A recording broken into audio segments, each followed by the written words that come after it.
What's up, guys? It's Coach Grant with First Down Training, and today we're going to be breaking down 3 tips for slower wide receivers to be successful and to be a better route runner. So we're going to be looking at 3 specific routes here from Jarvis Landry. So Jarvis Landry, at the combine probably ran his year one of the slower 40 times for wide receivers, and he was always kind of thrown into that slow wide receiver category. So we're going to talk about just some of the best things that he does with his routes and why he's able to create so much separation. So I hope this video helps you guys out.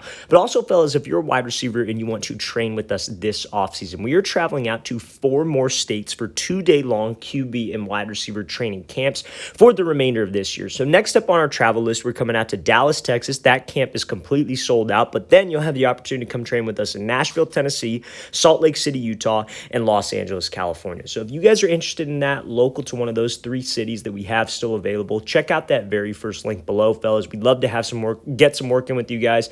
4 hours each day, 8 hours total. So check out that very first link below. Let's get started. So how do slower wide receivers self-fade? This is something that we talk a lot about if you're familiar with this channel, if you're familiar with anything about playing the wide receiver position. What we're always trying to make this DB think is that we are running deep. We are running a vertical. Now, as a wide receiver who's maybe on the slower side going up against faster DBs, that's not so much easier said than done because a lot of wide receivers just rely on their speed. Pre-snap, this DB is already thinking fade just based off of how fast you are. A lot of guys like Tyreek Hill, Jalen Waddle, they have that luxury, right? But if you're on the slower side, we don't necessarily have that. So you need to do things, angle your routes, position your routes, use different kinds of moves to get separation. So that's what Jarvis Landry does here. So we have this like press bail zone coverage concept here. So this is a great example of how to run a comeback against this look. So anytime that you have a DB who, maybe he starts off in zone about 7 to 8 yards off like this, whether he comes down and presses and starts to bail out like this, there is one area that you can always threaten him and always be able to create separation, and that is the blind spot. So if you're a slower guy, you're on the slower side of things, you have to know the details, right? The details are what's going to get you open. Now, obviously, you can't be that guy who's running like a 6 flat 40 and the slowest guy on your team and expect to come out there and play wide receiver because, obviously that's not realistic. But if you're that guy, maybe mid-tier speed, you're still faster than all the linemen, linebackers, but you're just not the quickest guy off the ball. The details of your route running is what will make you stand out and is what can help you play at the next level. Because at the next level, let me tell you this position right here, the defensive back position, safeties, everybody's fast, everybody's explosive. So the details of your route, the IQ behind your route running, which we're going to talk about later, is what's going to get you open. So when he's here and he has to run this comeback route, again, he's not just going to run to the blind spot and break this thing down. Why is he not going to do that? Because that's where that DB kind of wants you to go. He's going to widen out because you're on the bottom of the numbers, right? So that DB is probably expecting you to run some kind of inside breaking route. So if you were to just come off the line, run to the blind spot and break it off, because I'm sure that's what a lot of you were thinking, that DB is going to widen, he's going to squeeze you to the sideline, and he'll have an easier time recovering to this because there's not that much space for you to accelerate out of the break. So initially what Landry does here is he attacks the blind spot, and he uses this move we call like a vertical set, right? So this vertical set is like a jab to the blind spot to maybe widen the DB, maybe get the DB to hesitate, whatever it is. But this is how you would run what kind of route? You would use this to run like a post route, a dig route, a curl route, something inside breaking, because that's what's going to widen him. He's lined up a little bit outside shaded, so we want to threaten him to the outside because that will get him to widen, just like anything else. So as a wide receiver who's maybe on the slower side, you want to learn not only how to sell vertical, but you want to sell other routes. You want to be able to sell posts. You want to be able to sell in. You want to be able to sell other things to create separation for you. So he jabs to the blind spot, gets that DB to widen a little bit. Now he pushes to the inside shoulder. So now it looks like he's running that post. Now we could get that DB to overcommit. And I don't need to be faster than him. I just need to make sure I'm selling it. And how do I sell the route? I run in full stride. I'm running hard. I'm running as fast as I possibly can. Don't need to be running faster than this DB because he's trying to match your speed.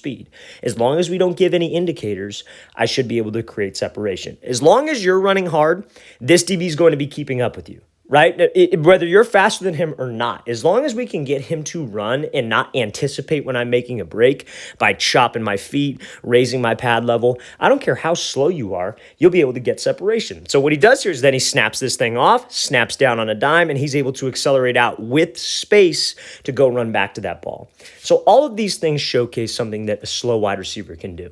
You want to understand route IQ, understand why a DB is playing a certain way and how to attack his leverage, how to attack a specific zone coverage, how to actually sell the route, sell other routes, sell fade, and get separation without giving an indicator of what we're trying to do. So this is a textbook example of how a slower wide receiver can get open. Let's play this thing again here from Landry. Great job attacking the blind spot, pushing inside to get that DB to flip, and then being able to accelerate out. So next clip here. This is going to be I would consider this more of like a dig. This could also be for a post, but the main thing I want to talk about is just how slower wide receivers need to always have that mindset of restacking on any kind of route, whether that is an outside breaking route or whether that is an inside breaking route. You have to have the mindset of I'm trying to restack and get him on my back hip.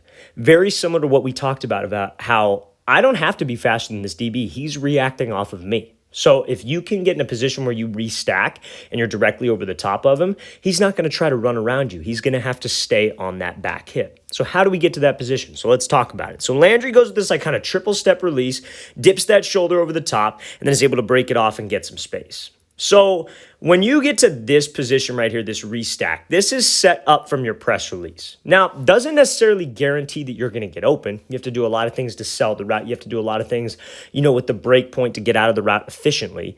But off the line of scrimmage, the goal is to obviously get this DB to move off his platform. He's in this like head up coverage. So the best way to restack is to get him to move off the platform, like I just said. So when I could get him to move wide, get him to move inside, whatever it may be, then I could get to that position. So how we do that is we operate outside of his frame. So you see how Landry, when he works this release, he's attacking him. He's pressing vertical. He's actually getting outside of this DB's frame because nothing about this looks like he's going back inside. The first three steps are at a 45-degree angle. He's stepping outside the DB's frame. This DB has to honor that. Sherman has to honor this type of move. If he doesn't, he could get beat on the fade. If he just wants to sit to the inside and try to guess, next time I got to run a fade, I'm just going to attack and go run. If he wants to sit inside like this and try to be disciplined, then, and not even necessarily disciplined, try to guess, I'm going to take him on the fade the next route I have or the next chance that I get. Or if I'm running a dig or a post, I'm just going to take the outside release and react. But we have to make sure that we are threatening this DB vertical to get him to open up. Because now when I could get him off this platform, when I could get his feet out wide, then I could start to operate. I could swat his hands. I could dip this shoulder. So now I could get that leverage and get to that position where I restack. So fellas, if you are a slower guy, we have to try to get to this position.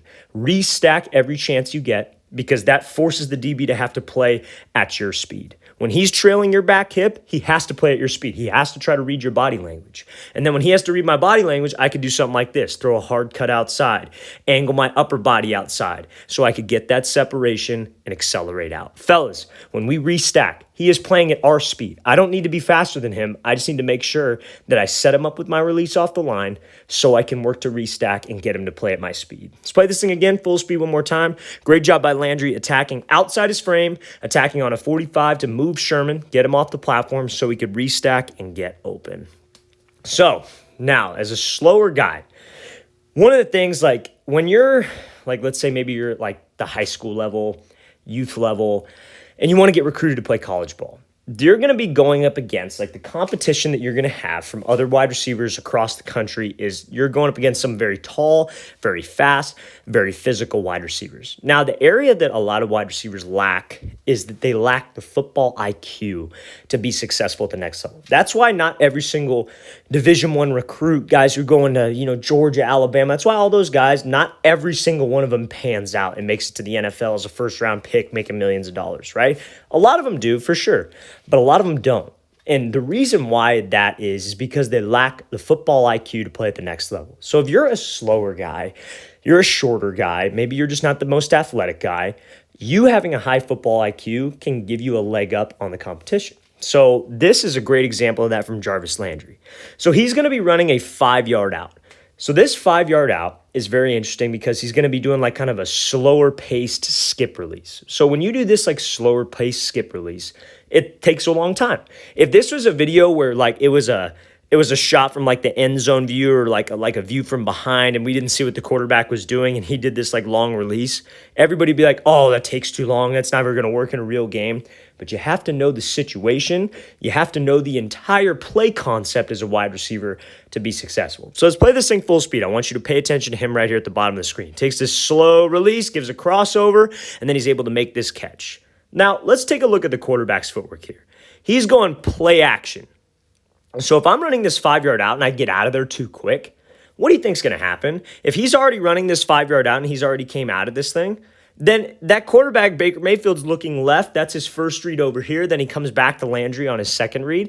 If the second read is already at the spot we need him to be at, and he's not ready to make this throw, especially on an out route, this will be locked up, and that is on the wide receiver because the timing and the tempo of the play was off. This is what I mean usually by play action requires a longer release. This is what I mean usually by play action being a late read is when you can use a longer developing release.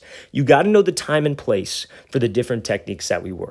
If it was like quick game, for example, like let's say Mayfield's under center right here, and let's say he's just taking a 3-step drop and letting it fly, and you're the first read, you can't do a release like this. You just got to get off the ball and go fast. But because it's play action, and because he's looking left first, having to come back to us on the right, that is what's going to separate us from other receivers.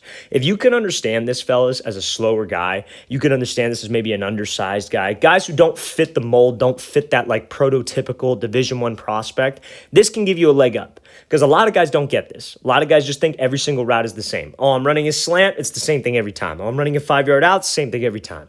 Maybe your offense is basic and you don't have these kinds of plays, but you eventually will. And if you could showcase this football IQ on tape, you can showcase that you understand timing, you understand passing concepts. You're like a second quarterback on the field. That's just another tool that you have in your tool belt and a way to separate yourself from that competition. Let's play this thing again, full speed one more time. Great job by Landry being patient here, understanding the play concept, understanding he's a later read on the play, and creating that separation. All right, fellas, I really want to thank you for watching. I really appreciate it. If you guys have any questions at all, don't hesitate to leave those in the comment section below. Always appreciate the feedback. Always great to hear from you guys as usual.